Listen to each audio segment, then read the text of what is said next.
Herkese merhaba. Siz istediniz, biz de getirdik. Sağ olsun Sinan kardeşimiz bize BYD'nin Seal U'sunu hem de hibritini getirdi. Seal U DMI modeli. Biliyorum bu arabayla ilgili çok fazla soru işareti var kafanızda. Çok fazla almayı düşünen, çok fazla vazgeçen var ama yanlış bilgilendirmeler yapılıyor. Bugün bu arabayla ilgili bütün kafanızdaki soru işaretlerini gidermeye çalışacağız. Bunun için buradayız. Aracın dış tasarımını, içindeki özelliklerini daha öncesinde çektiğim elektrikli Seal U modelinde zaten Bunda da eğer vaktimiz kalırsa anlatacağız. Ama ana amacımız bu aracın hibrit motorunun, elektrik motorunun nasıl çalıştığı, bu aracı hangi koşullarda kullanmanız gerekiyor ya da hangi koşullarda nasıl kullanmanız gerekiyor. Bu videonun ana mantığı, ana konusu bu olacak. Çok fazla uzatmadan şimdi hemen hızlıca şöyle dışını gösterip sürüşe geçip sorularımızın yanıtlarını vereceğiz. Buyurun.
Aracın zaten elektrikli modelden çok bir farkı yok. Gördüğünüz gibi hemen hemen aynı. Hatta aynı yani, bir farkı yok benim gördüğüm. Bu aracın hibrit olduğunu sadece şuradaki DMI yazısından anlayabiliyorsunuz. Yine jantlarımız gördüğünüz gibi çok yakışıyor bu arabaya. Ayrıca elektrikli olarak çektiğimiz araç biliyorsunuz beyaz renkliydi. Bu aracın rengi çok güzel. Böyle nardo gri desem değil. Yani değişik bir gri. Gözlüğümü çıkarayım. Böyle gri gibi gözüküyor. Böyle nardo gri gibi gözüküyor. Çok hoş bir renk. Araca çok yakışmış. Almak istiyorsanız bu rengi kesinlikle değerlendirin derim. Onun haricinde aracın dışı ile ilgili çok bir şey yok. Hadi hemen sürüşe geçip şu kafadaki soru işaretlerini giderelim. Evet, şu an BYD Seal U DMI hibrit aracın içindeyiz. Aracımız zaten daha önce elektrikliyi test ettik. Sürüş dinamikleri çok benzer birbirine. Ama sanki ben bu arabayı bir tık daha sert buldum. Sert olması sıkıntı değil. Zaten uzun yolda aracın yol tutuşunda bu olumlu etki yaratacak bizlere. Ama şu an ben aracın motorundan bahsetmek istiyorum. Bu araç kimler için uygun? Şimdi herkesin yaşam tarzı farklı. Herkesin bir günlük rutini var. Herkesin alışkanlıkları var. Eğer sabit bir işte çalışıyorsanız, iş yerinizle evinizin arası 5 kilometre, 10 kilometre, 15 kilometre ise, evden çıkıp işe gidiyorsanız, işten çıkıp eve geliyorsanız ya da işte bir ekmek alıyorsanız, markete uğruyorsanız, berbere gidiyorsanız, geri dönüyorsanız. Yani günlük yaptığınız kilometre 45-50, hadi taş çatlasın 60-70 kilometre ise, sonrasında uzun yola yılda 8-10 kez çıkıyorsanız bu araç tam olarak size göre bir araç. Ya deseydiniz ki yılda 1-2 kez uzun yola çıkarım ben, elektrikli araç alın derdim. Ama 8-10 kez çıkıyorsanız, daha fazla çıkıyorsanız bu araç sizin için tamamen mantıklı. Şehir içinde çok ekonomik. Bu aracı şehir içinde elektrik modunda kullanacaksınız. Günlük rutinlerinizi halledeceksiniz. Elektrik modunda evinize döneceksiniz. Sonrasında eve geldiğinizde de evden şarj imkanınız olacak. Evden şarjınıza takacaksınız, geçeceksiniz. Bu şekilde kullanırsanız araç tam bir elektrikli gibi davranıyor. Ancak aracı atıyorum sabah %40-50 hiç şarja takmadan yola çıktınız. Uzun yola çıktınız mesela. Uzun yolda da sürekli aracı sıkıştırdınız. Sürekli bastınız. Bu araç mutlaka fazla yakacaktır. 9 litreleri 10 litreleri görecektir. Çünkü aracın kullanım amacı buna uygun değil. Öncelikle kendi yaşam tarzınızı, kendi sürüş alışkanlıklarınızı şöyle bir önünüze koyacaksınız. Eğer yakıt ekonomisi sorun değilse sizin için normal benzinli turbo bir araç alabilirsiniz. O araç sizi gayet tatmin edecektir. Yakıt tüketimiyle ilgili fazladan yaktığınız benzin de çok umurunuzda değildir. O yüzden sorun yok. Ama dediğim gibi bu şekilde bir kullanım alışkanlığınız varsa bu araç tam size göre. Şehir içinde kullanmıyorsanız da bu aracı, uzun yolda kullanıyorsanız normal bir benzinli araç gibi göreceksiniz. Ama her insan mutlaka şehir içine girecek. Şehir içinde de bunu elektrikli modda kullanacaksınız. Bu şekilde kullanırsanız bu araç sizi tatmin eder. Aracın motorunun çalışma prensibinden bahsedeyim biraz sizlere. Bu araçta bir adet elektrikli motor var. Bir adet de atmosferik benzinli bir motor var. Atmosferik benzinli motorun birinci amacı aracın hibrit motorunun bataryalarını şarj etmek. Birinci amacı bu. İkinci amacı aracın yüksek torklarda kullanılmak istendiği zaman motoruna, elektrik motoruna, hibrit motoruna takviyede bulunmak. Dolayısıyla bu motor ya bataryayı şarj edecek ya da aracın hibrit motoruna destekte bulunacak. Siz bu aracı sürekli sıkıştırırsanız buradaki SOC değerini, yani SOC değeri de şu: aracın hibrit bataryası belli bir miktara geldiğinde bunun yüzdesini ayarlayabiliyorsunuz. Mesela %70 yapıyorsunuz, %40 yapıyorsunuz. Genelde fabrikadan ilk geldiğinde bu değer %20 olarak geliyor. Araç HEV modunda, yani hibrit elektrikli modunda %20'ye kadar elektrik motorunu kullanarak gelebiliyor eğer araçta yüksek tork istemezseniz. Yüksek tork isterseniz yine benzin motoru devreye giriyor. %20'nin altına düştüğü anda da araç bataryaları şarj etmeye uğraşıyor. Hem bataryaları şarj etmek için hem de yüksek tork istediğiniz zaman aracın motoru biraz cansız kalabiliyor. Ama bunu uzun yola çıkarken %70 seviyelerinde bırakırsanız, ve hibrit elektrikli modunda giderseniz araç kesinlikle bu tarz bir sıkıntıya düşmüyor. Çünkü %70'in altına pil düşmüyor. %70'in altına düşmediği için de ayağınızın altında sürekli tam bir güç oluyor. Yokuşları çıkarken de sıkıntı yaşamıyorsunuz. Uzun yolda sürat yaparken de sıkıntı yaşamıyorsunuz. Yani aracı sert kullanacaksanız bir spor otomobil tercih edin. Ya da bu aracı illaki sert kullanacağınız zamanlar olacak. Tatlı sert kullanırsınız, ara ara basarsınız. Onlar da yine sorun yok. Sürekli sert kullanacaksanız biraz, özellikle uzun yolda bu SOC değerini de ayarlamazsanız üzebiliyor. Onun haricinde full EV moduna bakın, şurada mod tuşu var. EV ve hibrit EV diye iki tane modumuz var. Şehir içinde EV'ye basıyorsunuz. Şehirler arasında da HEV'ye basıyorsunuz. Bu şekilde aracı gayet güzel bir şekilde kullanabiliyorsunuz. Ayrıca eğer araçtan yüksek sürat beklentisi içerisindeyseniz HEV'ye basıyorsunuz.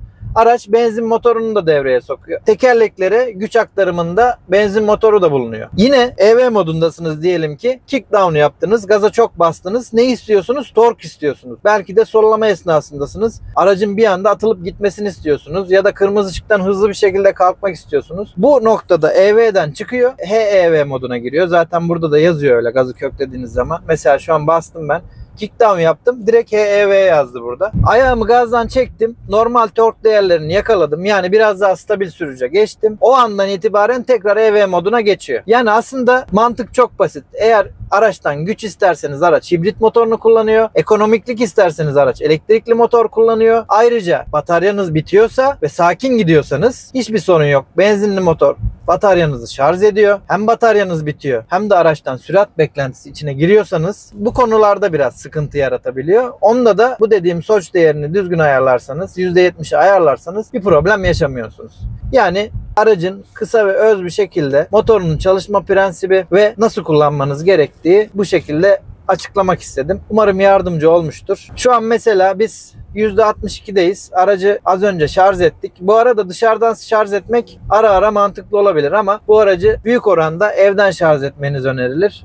Dediğim gibi günübirlik gittiniz, 50 kilometre yaptınız, geldiniz, hemen zaten plug-in hibrit araç. Takıyorsunuz şarja, %100'e çıkarıyorsunuz. Bir sonraki gün hemen yine şehir içinde kullanacaksanız EV modunu alıyorsunuz. Devam ediyorsunuz. Yine kullanıp geliyorsunuz. Yine şarja takıyorsunuz. Bu şekilde bu aracı full elektrikli bir araç olarak kullanabiliyorsunuz. Eğer ayağınıza sahip çıkabilirseniz. Şehir içinde de. Şehir dışında da zaten benzinli istediğiniz istasyonda durun. Benzininizi alın. Devam edin, gidin. Geri kalanını hiç düşünmeyin siz. Araba kendi kendine hallediyor zaten. Sadece bu batarya şarj olayını ayarlamazsanız biraz performansı düşebiliyor. Dediğim gibi onu da az önce bahsettim. %20'nin altına düştü. Bataryayı şarj etmeye çalıştı. Aynı zamanda gazı kökledin, çok yüksek sürat istedin, tork istedin. Aynı zamanda da tekerleklere güç veremeyeceği için ya da güç vermede geri kalacağı için araç birazcık bağırabiliyor. Motordan ses çıkabiliyor ve biraz çekiş düşüklüğü olabiliyor. Aracın mantığı tam olarak bu şekilde. Yine de sormak istediğiniz bir sorunuz olursa aracın sahibi Sinan, yine burada aşağıya yorum yazarsanız o kendisi de cevap verecek. Uzun bir süre kullanacak bu aracı. Şu an 3700 kilometreye gelmiş. Muhtemelen kısa bir süre içinde bu 10.000 kilometreyi görür. Çünkü sürekli aracı şehir dışında kullanıyor.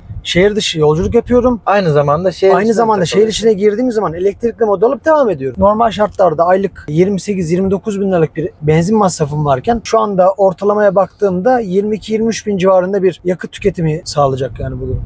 Yani %30'a yakın bir düşüş sağlayacak. Tabii. Doğru mu? Bu da şundan kaynaklı aslında. Ben direkt bu arabayı hibritte kullanıyor olsam, yani hiç şarj etmesem, aynen, belki 25'e çıkar bu. Yine biraz benzinli arabanın biraz aşağısı gibi olur. Çok az. Yani biraz aşağısı olur tabii, fark eder. Ama arada sırada ben boş kaldığım zamanlarda işte istasyona girip yarım saatlik şarjlarla devam ettiğimden dolayı ben bu tutarın 22-23 bin civarına düşeceğini düşünüyorum aylık. Her gittiğim uzun yolda sonuçta ben içeride devam ediyorum. Şehir içerisinde bir de şehir kullanmaya içinde devam zaten ediyorum full ben. elektrikli modu kullanıyorsun. Aynen öyle. Şehir dışında da izin verdiği sürece elektrikli modda belli bir tork değerinde, sabit hızda, mesela 110 km hızda araç böyle düz bir yolda giderken de elektrik motorunda gidebiliyor. Aynen öyle. Yani %30'un altına hiç düşürmedim arabayı. Hani düşmedi daha doğrusu. Düşer mi onu da bilmiyorum. Genelde şehir içerisinde kullandığım kilometre 50 kilometre falan, 40 kilometre, 50 kilometre falan devam ediyorum. O yüzden çok böyle bir deneyim yaşayamadım. %20'nin altına düştüğünde nasıl bir tepki veriyor? Benzinli motor ne kadar etki ediyor onu bilmiyorum açıkçası. Ama SOC değerini ayarladığın için mi düşmedi yoksa çok zorlamadığın için mi düşmedi? Çok da zorlamadım açıkçası yani. Sakin hani kullandığın için sonuçta düşmedi. bir beklentinle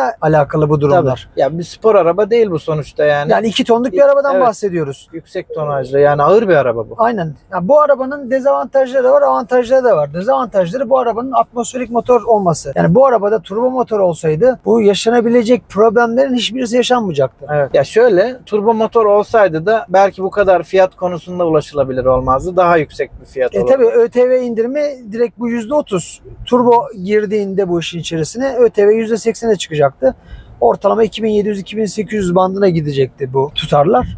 O yüzden hani fayda performans diye baktığın zaman bence çok şeyi karşılıyor açıkçası. Fiyat performans aracı diyebiliriz. Hem ekonomik bir şekilde aracı kullanabilirsin hem de lüks bir araç. Yani güzel bir araç, iyi hissettiren bir araç. Dolayısıyla fiyatı belki bir tık pahalı olabilir ama o da tamamen vergi sisteminden kaynaklı. Bu araç %30 ÖTV dilimine giriyor. Dolayısıyla o noktada bir tık pahalı olduğu söylenebilir. Ama yine değerlendirdiğimizde bu malzeme kalitesinde, bu donanım seviyesinde, normal seviyelerde yani bir tık daha aşağıda olabilirdi bu arabanın fiyatı ama yine de tabii Türkiye'de bakıyorsunuz bir Renault Clio bile 1,5 milyon olmuş. Renault Duster bile şu an 2 milyon yani. Şu an bir Renault Duster'ı mı alırsın yoksa bunu mu alırsın diye sorarsan bana, ben kesinlikle bundan yana kullanırım seçimimi. Çünkü çok konforlu bir araba, çok lüks hissettiriyor. Bu malzeme kalitesi, işte deri, torpido vesaire komple deri kaplama gibi yani böyle. Gerçek deri değil ama böyle deri kaplama görüntüsü var. Hatta belki şu yani dikişler gerçek bile olabilir, emin değilim. Benzettilerse de çok güzel benzetmişler. Yani aracın motoruyla ilgili durum böyle. İnsanlar kafasına çok takıyor, işte çok bağırıyor diyen olmuş, yokuşlarda kalıyor diyen olmuş. Bir tane site var biliyorsunuz, İnsanların şikayetlerini yazdı. Bu siteden ben şikayetlere baktım, bunların hepsini okudum. Şu an Sinan'a da sordum, cevaplarımı aldım, ona istinaden bu videoyu hazırladım. Tamamen insanların bu aracı kullanmayı bilmemesinden kaynaklı bir durum. Bu aracın sürüş dinamiklerini, motor özelliklerini, sürüş karakteristiklerini bilirseniz bu araçla ilgili hiçbir sıkıntı yaşamazsınız. Benzininde de, elektriğinde de bir problem yaşamazsınız. Gayet ekonomik takılırsınız. Hatta şu an mesela az önce ben şurada görüyordum da şu an göremiyorum. Yakıt ortalamam yazıyordu burada. Şu modun üstüne basacaksın. Şuraya mı? Mesela şu an ben 5.3 litre yakıyorum. Doğru mu? 4.5 artı 4.5 kilowatt yakıyorum. Artı 4 litre de benzin yakmışım. 5.3 litre ortalamayla gidiyorum. Yani bu ne demek? 2 tonluk bir araçla gidiyorum ben şu an ve 5.3 litre benzin tüketiyorum. Gayet güzel bir değer bence. Ne yolda kalma korkusu var. Hani diyorsunuz ya, elektrikli araç yolda kalırsınız. Öyle bir korkunuz yok. Elektrikli araç az yakıyor. Bedavaya geziyorsunuz. Bundan da yararlanmak istiyorsunuz. Ama yolda kalmak da istemiyorsunuz. Ya da işte elektrikli araç bozulur, batarya bozulur. Bundan korkuyorsunuz. Bu da yok bu araçta. Servis ağı da var. Yakıtı da güzel. Yani aracın Arada kalan kişiler için elektrikli araç mı yoksa içten yanmalı motorlu bir araç ama ekonomik olsun mu? Arada kalan insanlar için bu araç birebir. Bunu söyleyebilirim. Yine bir diğer şikayet konusu bu araçla ilgili. Araç her start stop yaptığında, yani araç her stop edildiğinde buradaki ayarlar sıfırlanıyor. Ayarlar derken güvenlik ayarları. Sinan bize göstersin mesela. Her aracı başlattığında iki şeyi değiştiriyormuş. Neymiş o iki şey? Şimdi güvenlik yardımcısı bölümünde şerit takip asistanını kapatıyorum her arabaya bindiğimde. Şerit takip asistanı hala alışamadığımız bir konu ama zamanla alışacağız buna da. Aynen. Ama ben de alışamadım yani. Onu kapatmadığımız zaman bunun şiddeti hem uyarı olarak hem titreme olarak verdiğinden dolayı sıkıntı yaratıyor sürüşte. O açıdan kapatıyoruz. O yüzden kapatıyoruz. Bir de sesli uyarıyı kapatıyorsun burada. O da belli bir hıza geldiğinde, o hızı geçtiğinde sürekli dıt dıt ötüyor ya da ses çıkarıyor. İrite edici oluyor, o yüzden kapatıyorsun. Ama şöyle söyleyeyim. Mesela ESP örneğini vereyim. Yıllar öncesinde ESP yoktu. Sonra ESP çıktı. ESP tuşu vardı araçlarda. Sonrasında o ESP tuşu da olmamaya başladı. Neden? Çünkü ESP çok hayati bir güvenlik önlemi. Yani Allah göstermesin, yolda gidiyordunuz diyelim ki, ESP tuşunu kapalı unuttunuz. Bir anda araba kaymaya başladı ve kaza yaptınız. Bu güvenliğiniz, sizin sağlığınız tercih sebebi olmamalı. Yine mesela burada kapattınız herhangi bir güvenlik önlemini. Sonrasında şehir içinde kullandığınız aracı istop ettiniz. Bir gün sonra çoluğunuzla çocuğunuzla tatile gidiyorsunuz. Unuttunuz o güvenlik önlemini aşmayı. Bu sefer Allah göstermesin, yolda başınıza bir iş geldiğinde bu tercih sebebi olacak bir şey değil. O yüzden her seferinde bunu sıfırlamak zorunda kalıyorsunuz. Bundan gocunmayın, bunu yapın. Sizin güvenliğiniz için bu önemli. Yine araçla ilgili bahsedilen ve beğenilmeyen bir diğer konu, BYD uygulamasının kullanılamayışı, aracın BYD uygulaması üzerine entegre edilemeyişi. Bununla ilgili de Sinan gayet rahat kullandığını söyledi. Hatta bana gösterdi. Koltuk ısıtmayı açıyor, aracın pil seviyesini gösterdi, kapılarını kilitledi, açtı, camlarını açtı, kapattı. Değil mi? Bununla ilgili bir sıkıntı yaşadın mı hiç? Herhangi bir sorun yaşamadım. Anahtarı da hatta uygulamaya tanımladım. Anahtarsız da çalıştırabilme özelliğim, açıp kapama özelliği zaten var. Herhangi bir problemle de karşılaşmadım açıkçası. Uzaktan çalıştırabiliyorsun aracı. Yani BYD uygulamasının her türlü özelliğini sıkıntısız bir şekilde kullanıyorsun. Tabii. Onun haricinde yine Sinan'ın bana bahsettiği birkaç eksiklik var. Onlardan da bahsedelim. Torpido soğutmanın olmadığını söyledi. Torpido soğutma olmasa da, yani şu kol dayamanın altında yok, torpidoda da yok. Kol dayamanın altından klima menfezi geçtiği için elinizi soktuğunuzda zaten burası soğuk. Buraya Sinan sular koymuş. Sular buz gibi duruyor. Eksi denedebilir, denmeye de bilir ama hani bu araç D segmenti bir araç. O yüzden olsa iyi olurdu yani. Ayrıca araçta koltuk ısıtma, koltuk soğutma, direksiyon ısıtma varken masaj yok. Masaj da olsa bu da güzel bir detay olabilirdi. Bunu eleştirdik. Evet, bir diğer güzel özellikten bahsedelim. İki olumsuz bahsettik, bir olumlu bahsedelim. Araçta sesli komut özelliği var. IBYD dediğiniz zaman size cevap veriyor. IBYD. Ne haber? Güneşliği açar mısın? Güneşlik açık.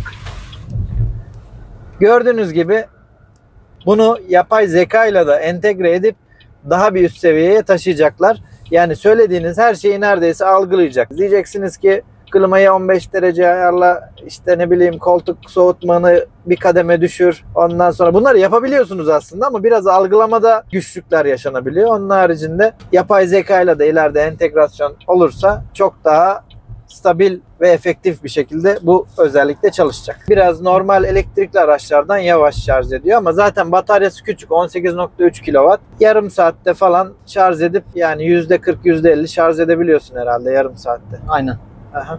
O şekilde zaten bu aracı şarj etme ihtiyacınız yok. Sürekli benzinle gidebilir bu araç. Şarj konusunu kafanıza takmanıza çok gerek yok. Sadece işte şehir içi kullanacağınız zaman evden şarj ederseniz çok ekonomik bir hal alıyor araba. Aracın %30'luk vergi dilimindeki şu an kullandığımız bu 4 çeker değil. 2 çeker aracımız 2.115.000 TL. %60 vergi dilimine giren 4 çeker olan versiyonu ise 2.950.000 TL olarak satışa sunulmuş vaziyette. Yani normal fiyatlar. Ben olsam elektrikli tercih ederdim ama dediğim gibi kullanım şartlarınız çok önemli. Mesela senin sürekli uzun yol yaptığını varsayarsak bu araç senin için biçilmiş bir kaftan diyebiliriz. Aynı zamanda ekonomi konusunu da ön planda tutuyorsun. Hem uzun yol yapıyorsun hem de ekonomik olsun istiyorsun. O noktada senin için güzel bir tercih olmuş. Geçenki incelemende Niyazi'nin demiş olduğu gibi ben de elektrikli motorlara, elektrikli sisteme güvenen bir insan değilim aslında. Evet. Daha ben de yol alacak çok zaman olduğunu düşünüyorum. O yüzden kendi eşime almış olduğum araba da elektrikli bir araba değil. Hibrit almamızdaki sebep aslında bize uzun yolda tasarruf ettirmesi, tasarruf sağlaması. Şehir içinde zaten Şehir içerisinde zaten tasarruf kralını yapıyor. kullanıyoruz. Onda sıkıntı yok. O yüzden bunun daha mantıklı olduğunu düşündüğümüzden dolayı aldık açıkçası. Elektrik için daha olduğunu düşünüyorum ben. Bilmiyorum, sen kullanıyorsun, sen memnunsun da. Ya bana bakma, ben şöyle, sen tamamen uzun yol odaklı arabayı kullandığın için senin için çok mantıklı. Zaten şöyle, en iyi elektrikli araba bile olsa uzun yolda sürekli kullanamaz. En iyisi bak. En uzun menzilli de olsa uzun yolda sürekli şu an kullanamazsın. Belki ilerleyen süreçlerde o da olacak. 800-900 kilometre menzilli araçlar var şu an. Xiaomi'nin geliştirdiği mesela bir araç var. Ya da ne bileyim Tesla'lar 600 kilometrelere çıkıyor mesela. Long range'ler falan. Ama mesela sen hızlı adamsın. Gideceksin, işini halledeceksin, geleceksin. Bu noktada durup da işte yarım saat şarj edeyim, 15 dakika şarj edeyim olmaz yani.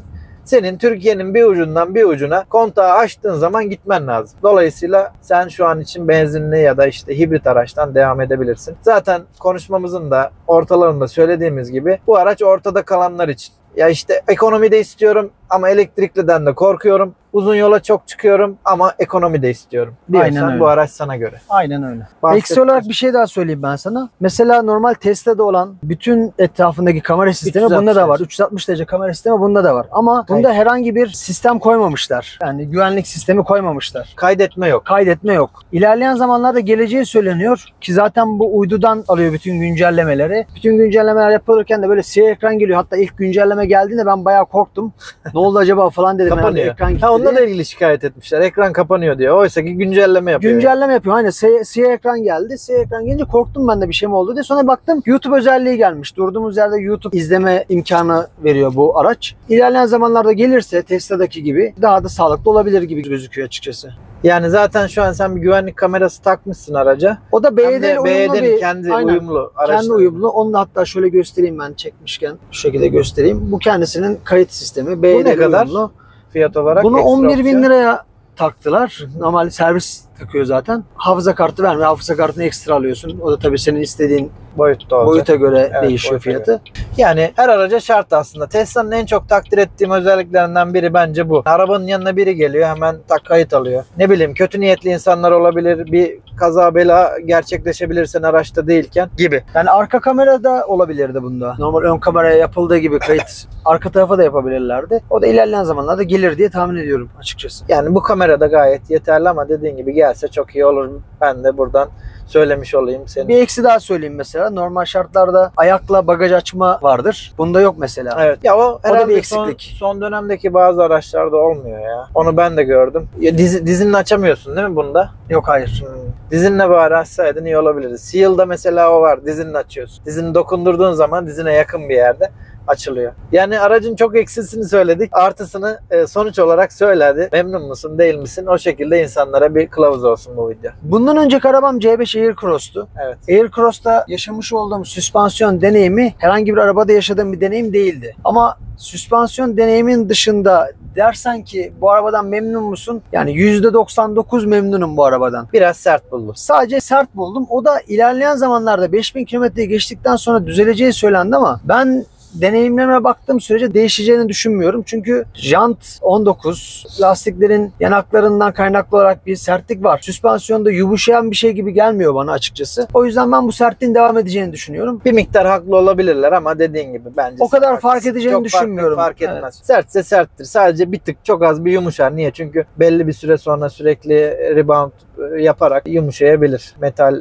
esneklik kazanabilir ama yine çok da azalmaz. Ama bu söylemiş olduğum olay biraz da şart tepelerde yaşadığım sorunlar. Ama normal şartlarda mesela derin bir boşluk olan bir yollarda çok güzel yaylanıyor yani. Yaylanması çok güzel. O zaman şöyle söyleyebiliriz. Küçük engellerde sorun var, büyük engellerde sorun yok. Aynen öyle. Yani işte süspansiyon dedim mi hepsi giriyor ya işin içerisine. Evet, aynen. O yüzden Aynen. böyle bir durum var. Ama dediğim gibi ben %99 memnunum arabadan. Yakıt olarak da gayet iyi olduğunu düşünüyorum. Son olarak ortalamaya da bir tekrar gösterelim. Zaten şu an mesela 4.8 litre yakmış. Yani gezimiz boyunca yaktığımız yakıt değil mi? mi bu? Aynen. Yani bence bu gayet güzel abi. Yani 4.8 litre benzin yakan 2 tonluk hiçbir araç yok piyasada. Çok güzel bir rakam. Kaza anında SOS'le arama Onlar muhabbetleri zaten var. adası. Spotify kullanımı ücretsiz bu arabayı kullandığımız süre boyunca. Evet, bugün hep olumsuzları söylüyoruz ama genelde biliyorsunuz videolarda güzel şeyler söylüyoruz. Biraz polyanlacılık yapıyoruz. Ya bunlar aslında sıkıntı şeyler değil ama işte söylüyoruz yani. Mesela şu alt kısım biraz dar. Sinan burayı söyledi bana. Alt kısımda USB Type-C girişleri var. Geçen videomda da söyledim. Ben şu direksiyonun tasarımını biraz beğenmedim. Basit geldi bana. Bir de kablosuz Apple CarPlay, Android Auto kablosuz vaziyette çalışırken YouTube'da geldiği için izleme yapıyoruz mesela telefonumuzdan. Sesle burada YouTube'daki görüntü arasında bir senkron kayması oluyor. Bunu kablo takarak engelleyebiliyorsun. Yani bir yavaşlık söz konusu. Bu yavaşlığın da ilerleyen zamanda güncellemeyle giderilmesi gerektiğini düşünüyoruz. Çünkü kablosuz kullanıyorsunuz Android Auto'yu ya da Apple CarPlay'i. Kablo takmaya gerek yok. Artık teknoloji gelişti. Bunun da çözülmesi gerektiğini düşünüyorum. Araçla ilgili bu kadar yorum bence yeter. Gayet güzel bir video oldu. Teşekkür ediyoruz Sinan'a geldiği için, aracını bize teslim ettiği için, test etme imkanı verdiği için. Benim de şahsi fikrim, zaten aracı ben beğeniyordum. Birçok özellik, malzeme kalitesi vesaire olarak. Motor olarak da yakinen test etmiş oldum, denemiş oldum. Ben aracı beğendim. Olumsuz yönlerini de söyledim. Ölçün, biçin, değerlendirin. Karar verin. Çok da zor bir karar olmayacaktır bence. Almak istiyorsanız alabilirsiniz diye düşünüyorum. Yine herhangi bir sorunuz olursa aşağıya yorum yazabilirsiniz. Sinan da cevap verir. Ben de elimden geldiğince cevap vereceğim. Herkese keyifli sürüşler. Hoşça kalın.